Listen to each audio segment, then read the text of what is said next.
आपको पता है, हमें जब सिम्टम्स दिखते हैं हमारी प्रॉब्लम्स आधे से ज़्यादा हो चुकी होती है।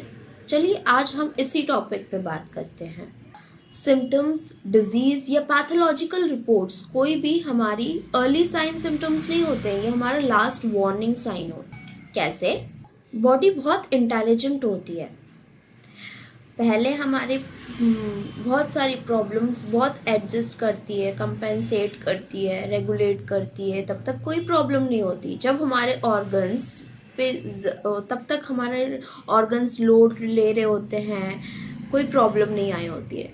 प्रॉब्लम तब स्टार्ट होती है जब हमारे ऑर्गन्स, हमारी जो प्रॉब्लम है वो 60 to 70% हमारी बॉडी में प्रॉब्लम क्रिएट कर देती है।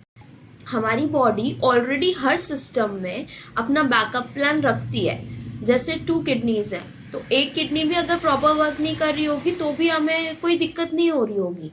लंग्स ऑलरेडी हमारा एक्स्ट्रा लाख कैपेसिटी रखता है, थोड़ा सा कैपेसिटी रखता है कि कुछ अगर ऊपर नीचे हुआ तो थोड़ा बहुत एडजस्ट हो जाएगा, ठीक है।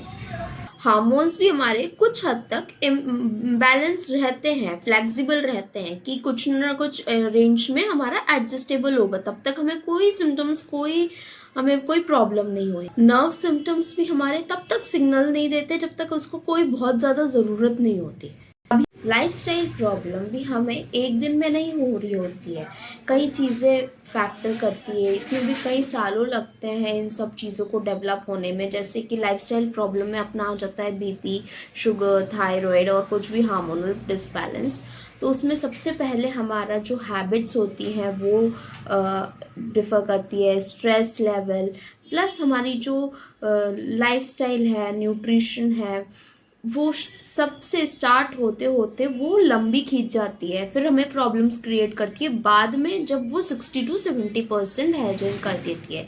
अगर हम एग्जाम्पल लेके चलें तो शुगर की हम एग्जाम्पल देते हैं। शुगर की 80 to 90 केसेस में हमें हिस्ट्री यही मिलती है कि उनकी पहले की जो लाइफस्टाइल थी वो बहुत ज़्यादा डिस्टर्ब थी, बहुत ज़्यादा स्ट्रेसफुल थी, तभी, और न्यूट्रिशन अनन्यूट्रिशन थी। इस वजह से अब भले वो कितना भी न्यूट्रिशन करते हैं मगर पहले तो उनकी जो लाइफ थी वो 60 to 70% डैमेज हो चुकी है। तो इसी वे में तो इसको बहुत ज़्यादा गट्स जो इशू होते हैं, जो हेमोरॉइड्स, पाइल्स की केसेस आते हैं, वो एक दिन में डेवलप नहीं होते, कई टाइम से उनको लाइफस्टाइल और उनका इम्प्रॉपर डाइट की वजह से ये सारी प्रॉब्लम्स क्रिएट होती चली जाती हैं। सिम्टम्स तो हमें तब दिखते हैं जब हमारे को प्रॉब्लम्स आधे से ज़्यादा बढ़ चुकी होती है।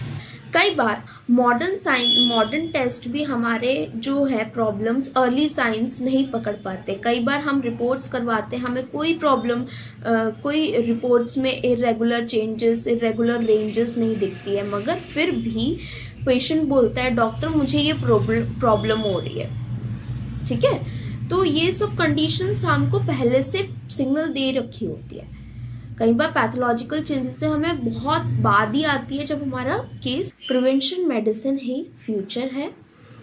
होम्योपैथी इसी लेवल पे काम करती है, पेशेंट के रिस्पॉन्स पे, अर्ली सिम्टम्स, कॉज पे।